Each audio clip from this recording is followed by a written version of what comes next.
Hello guys, welcome back to the series, welcome back to Football Manager 2023 with me, your host Dean, and welcome back. We've made it to nation number 27 on our quest of 33.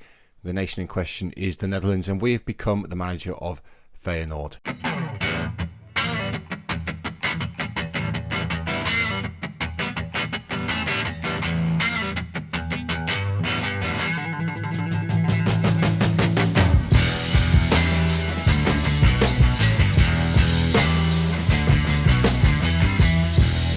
Move which is sure to spark plenty of heated debate in Talenthei's left RB Salzburg to join Feyenoord.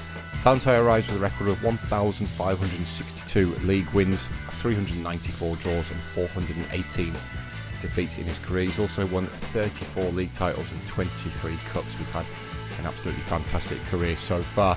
RB Salzburg will now be looking for a new manager. Of course, we are a legend of Feyenoord in Denmark. We were there for so long, the Danish nightmare. Let's not go back there, shall we? But we've moved into the job of Feyenoord, and it didn't take very long at all, just a couple of weeks after the end of the season in Austria. We kind of looked out again. We got into one of the big teams in a nation. Feyenoord, as you can see there, are predicted to finish in second place. They do have a Champions League as well. I'm not entirely sure what year that is. They've also won the Eredivisie 15 times, but as we saw at the end of last episode, there's been two different winners other than Ajax in the however many years we're into this save now. I think it's 70 something.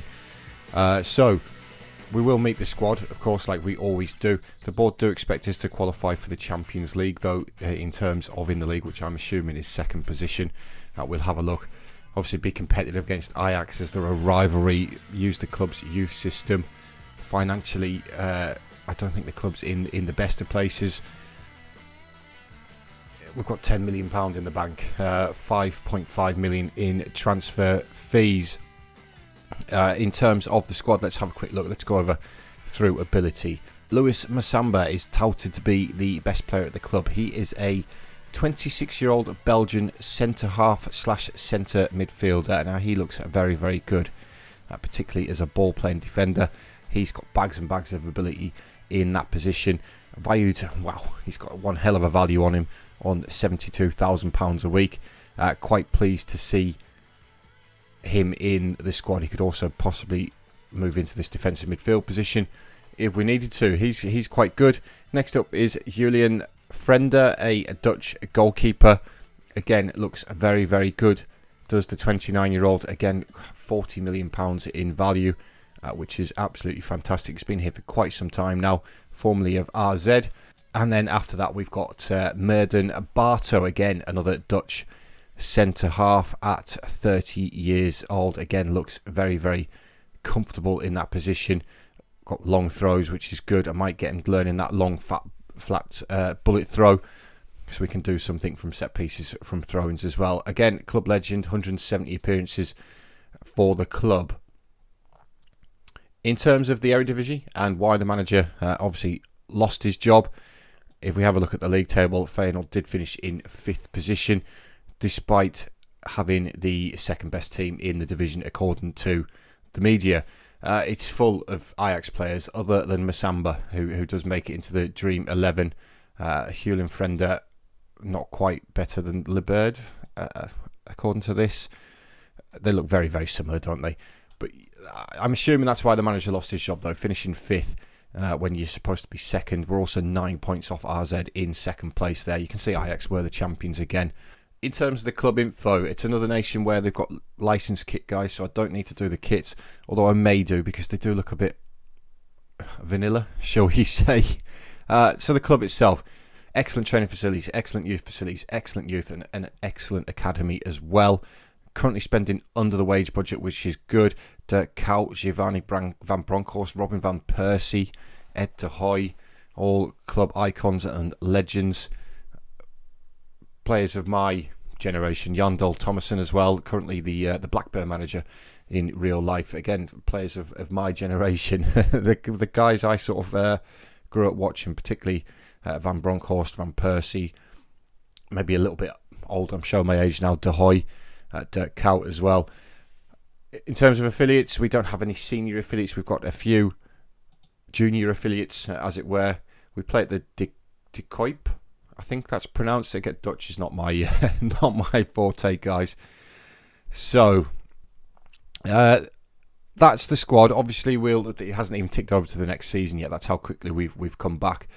They got to the knockouts playoff of the Europa League, knocked out by Newcastle. But as you probably did see from the Eredivisie there, we have made it to the Conference League.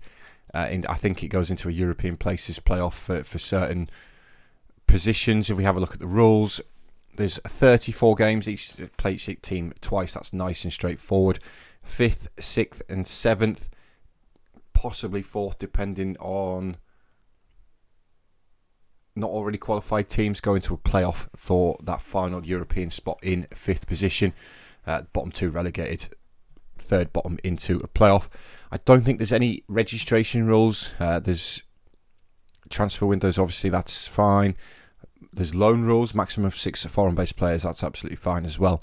No squad restrictions though, so again, I can build a team of South American wonder kids if I need to, but I don't think we're going to need to with a fairly decent squad.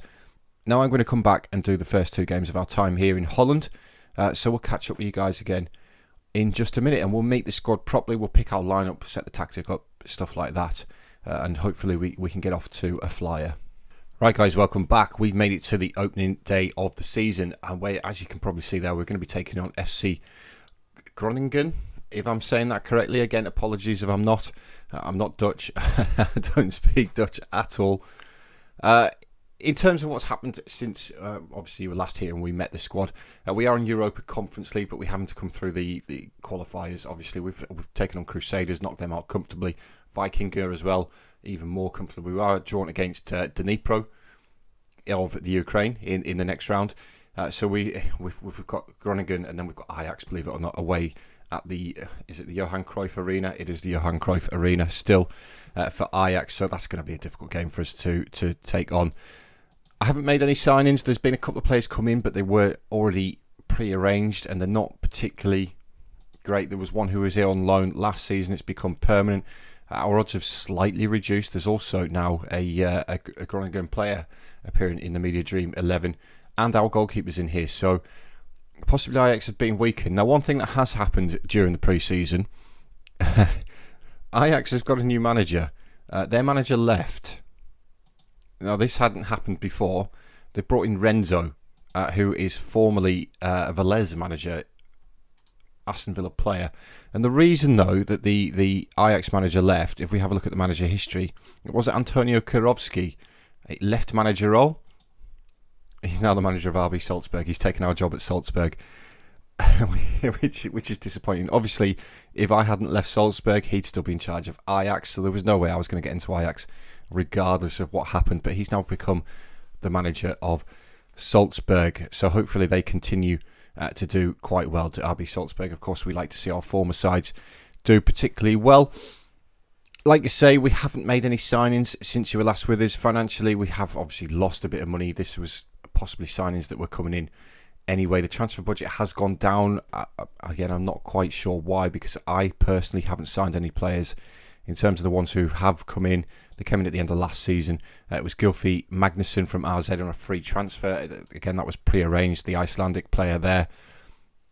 Badiola from Real Madrid B on a free transfer.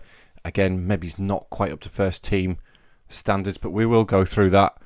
We don't know the full extent of how good the squad are. The big one, though, was Carolus Bjerk from PSV. He's coming for 15.75 million. Now, he was the player who was on loan here last season, and we made that signing permanent. He has double his value already, but the 31-year-old Belgium probably not going to recoup that valuation on him at 31 years old. So we're looking to get off to a good start here against Groningen. Ajax have already won their game, unfortunately, which is not good. So let's meet the first starting lineup of the season, and it's going to be Frender in goal. Julian Frender, we had a look at him previously, £84 million goalkeeper. The right back is going to be Carles Enriquez. He is a very, very comfortable right back. He's actually a natural centre half as a ball playing defender, but we do have some good centre halves already. So as a wing back on support, again, looks pretty decent. He's quick. He can cross the ball. Dribbling lets him down just a little bit, but everything else looks pretty good. Masamba, considered to be the key player at the club, of course, gets the start in the centre of defence today. A very, very good player. And alongside him is going to be Barto, that man with that long throw. I do still need to set up that long flat throw. I forgot, guys. I will do it, though. He comes in alongside Masamba. And at left back is going to be the German. Is it Hajo Wuthen? Hajo Wuthen. That's going to be a bit of a tongue twister. I tell you what we're going to do. We're going to... Hajo is the left back. Again, looks like a fairly decent player. Again, dribbling slightly better than the right back. Another quick player, though. Another good option at that wing back position. Defensive midfielder for today is going to be Martens. Willem Martens, 23-year-old Dutch. Looks okay. I think we do have a couple of injuries, one injury in particular to Tryggvason, who normally starts in one of these Segundo Volante roles. So possibly this is a little bit of weakness. Badiola, we did have a quick look at the Spaniard. Not too bad as a Segundo Volante. Obviously, it's one of those positions again where they're interchangeable between the three of them. Possibly more of a defensive midfielder on defence, but the fact that he's formerly of Real Madrid and he spent most of his career for Real Madrid in the B squad maybe tells you that he's not quite up to scratch, really. The other side is going to be Sally for today. Again, maybe he's more of a defensive midfielder as opposed to a Segundo Volante, but he is the stand-in, like I say, today for Tryggvason, the Icelandic. They're actually naturally a right back, but can play as a Segundo Volante. Finishing is possibly the only thing that does let him down, the 30-year-old there. On the right-hand side for today is going to be Carrière, Frenchman. Looks very, very good. He's 32 years old now, though, so he is ageing. A lot of this squad is quite ageing, but as an inside forward on attack, got bags of ability, so expecting big things from him this season. The left-hand side is not Anwari. It is, in fact, Vriekamp is the guy who I play out there. Again, very, very good, actually, naturally, as a forward, but as an inside forward on attack, again, got bags and bags of ability, so quite pleased with him. And then up top, we have got Frank Quant, again, a very good striker, slightly on the old side. We actually had his testimonial during the pre-season, 245 appearances for the club with 88 goals, so expecting him to score a lot of goals. He's got 4 in 2 in the Europa Conference League so far already. So, guys, that's the first starting lineup of the season. Hopefully we can get off to a good start against Groningen. So we get our time underway here in the Netherlands. We are on the attack straight away. It's Carrière with the free kick. It's a good header. Unfortunately, it does go just over the bar, but that's encouraging signs straight away in the first minute. And we're still applying the pressure here, looking to box a Groningen in. It's Zhang Long feeding the ball forwards. They've managed to work the ball out to the right-hand side quite comfortably. That's a poor ball forward, though, which...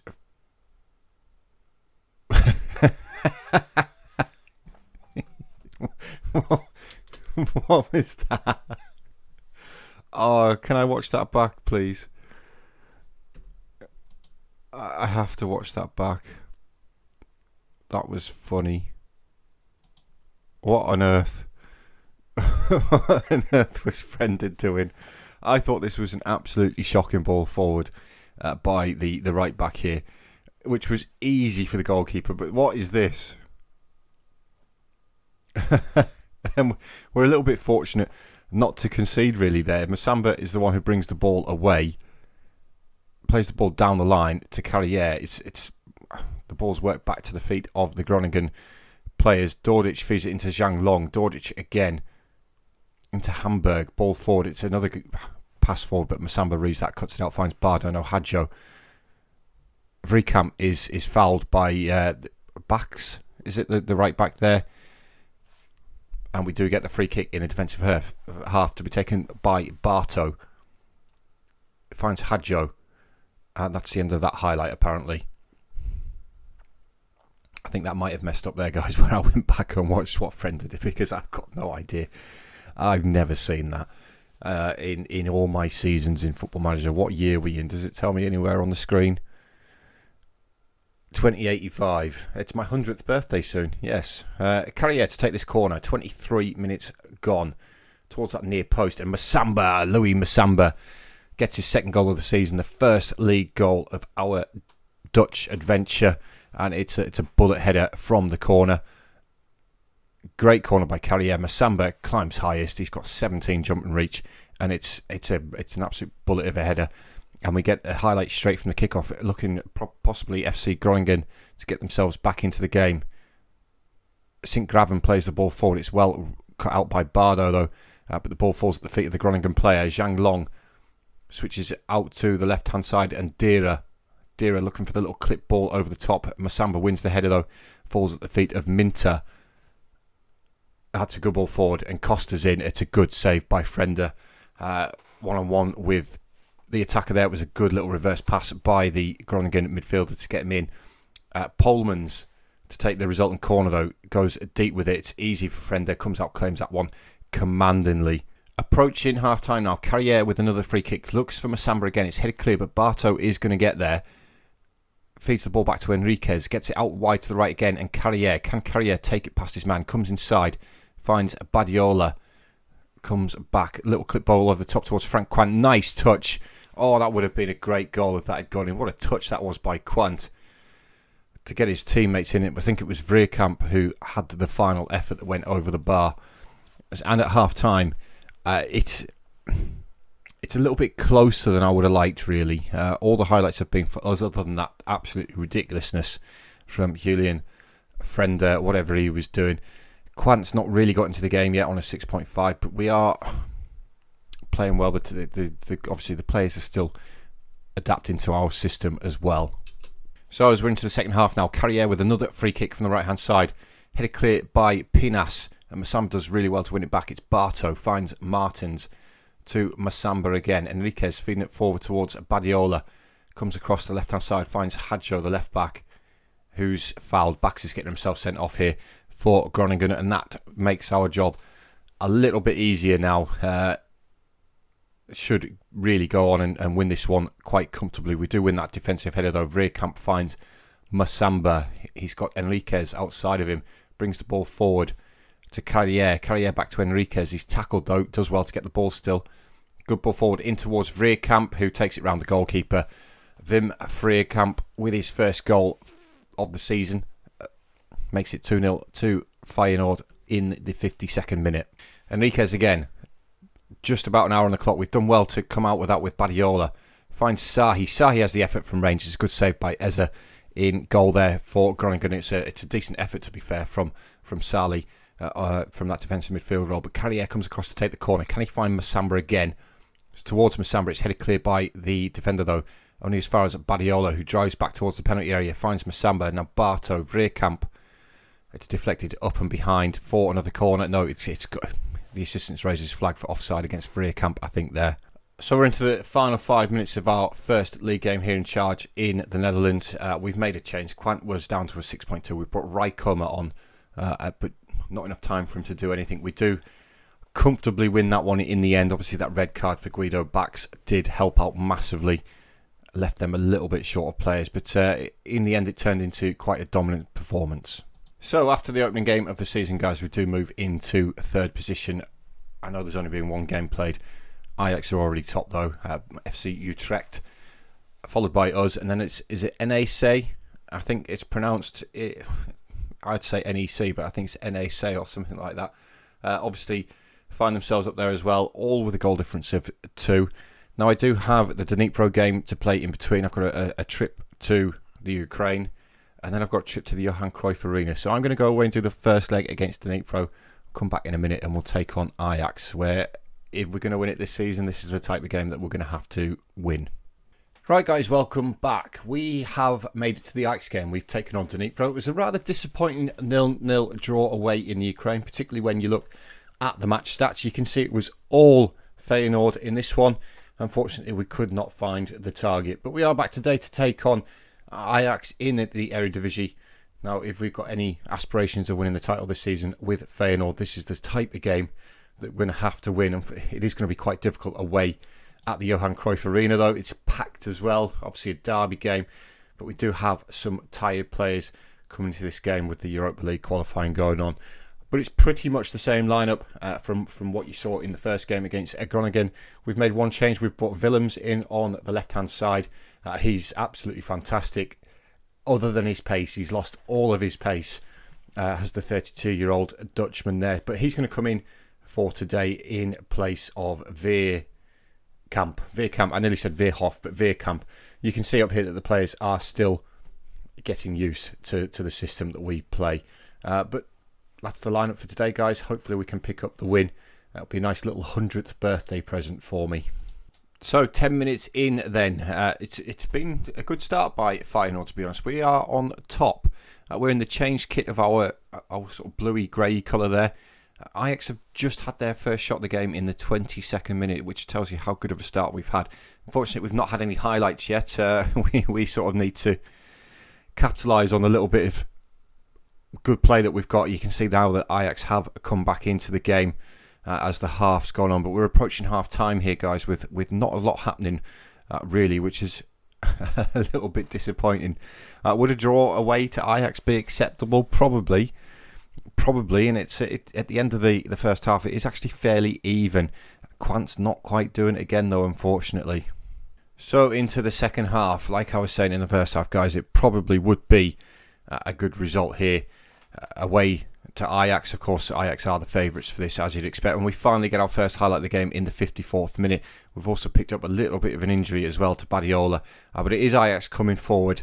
It's a good ball forward there. Bardo does well to cut it out, but it falls at the feet of Uttenbogard, who has the effort there, but it's a good save by Frender in goal. Goes for the corner to Ajax, which is going to be taken by Uttenbogard.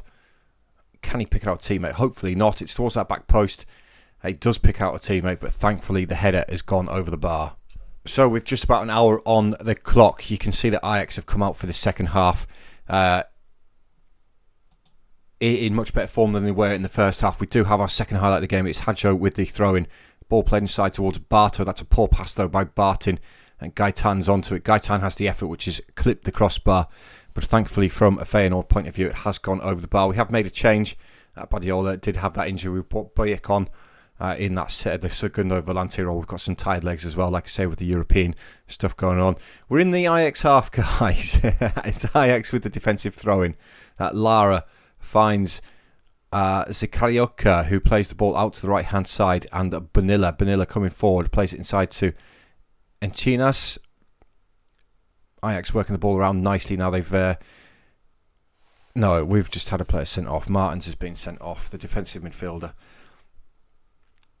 with 15 minutes of the game remaining, and now that's going to make the draw a little bit more difficult. We might actually have to use the defensive midfielder. If we drop Boyek back to a defensive midfielder, so we've got that defensive position still, hopefully we can hold on for the remaining 15 minutes and come away from the Johan Cruyff Arena with a point. I think that would be a good result. But with 10 minutes remaining, it is Ajax on the ball again with Pedro Vitor.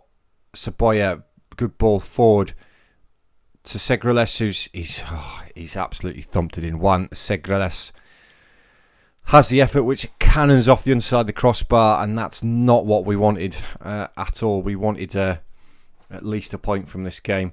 It's a good ball forward by Saboya. The defenders have lost him though. It's take nothing away. It's a great finish. I love goals when they hit off the underside of crossbars. I think they look fantastic. Now, is this an opportunity for Feyenoord to get back into the game, or is this Ajax going to go down the other end and score again? You can see just how tired we are. We have not threatened whatsoever in this game. It does look like it's Ajax coming forward again, and they have the effort, which thankfully again has gone over the bar. Right, we're into the final minute of normal time. It is starting with the Ajax goalkeeper again. Can we smash and grab a point here from Ajax? Encinas with the ball though, feeds it. Look at this space for Even. Even's in absolutely acres of it. We've done well to get across to him though, and forced him back inside to Saboya, to Encinas again, forced back to the central defender and Lara. But they're passing the ball around comfortably here. Hadjo steps in though and cuts it out. Can he pick out a pass for a teammate? No, he can't. It's cut out quite comfortably by the Ajax defence. And again, they look to build from the back with Lee. Saboya And China switches the ball outside to Bonilla on this right-hand side. Ball forward to Segreles again, who's in for his second of the game, and he gets his second of the game. Segreles makes it 2-0 to Ajax. Unfortunately, that red card and how tired we are has done us in here, guys, against obviously the defending champions. And I'm a little bit disappointed to lose that. Yes, Ajax with a much, much better team after half-time, but we had our chances. We never saw a single highlight for us going forward, though. Disappointed. Carrier's had a poor game. Willems has had a poor game. Guant's had a poor game. Obviously, Martin's got himself sent off, which has not helped matters whatsoever. So, guys, after that unfortunate defeat, we do find ourselves down in 7th place with 2 games played. Obviously, Ajax picking up maximum points so far. Segreles, by the way, is absolutely outstanding. An elite striker, 27-year-old Spaniard. 17 and 21 for Ajax in total, formerly of Villarreal and Man United. Quick note on Man United, they did make a signing from Motherwell, believe it or not, when we were there. I don't think he does play. He's in the starting lineup. Harold Diaz, our former striker at Motherwell, they paid £39 million for him. He's played 3 and scored 3 for Man United. Obviously, all of which are coming from last season after that great find that we had for Motherwell for him, where we picked him up on a free transfer, sold him on for 35. It's 39 in total it could rise to. So we do find some gems in this save, guys, but that is a disappointing way to end the episode. Obviously, with the defeat there to Ajax, we're off the pace already. But we're going to come back a third of the way through the season, so around about 12 games, that sort of area, and we'll see exactly how we're getting on. Hopefully, we're up there or thereabouts, challenging with Ajax. Maybe something to build on for next season. I'd like to get it done this season if I can, though. But guys, thank you very much for watching. Welcome to the Netherlands. And I hope to see you all next time. So guys, cheers, and I'll see you later.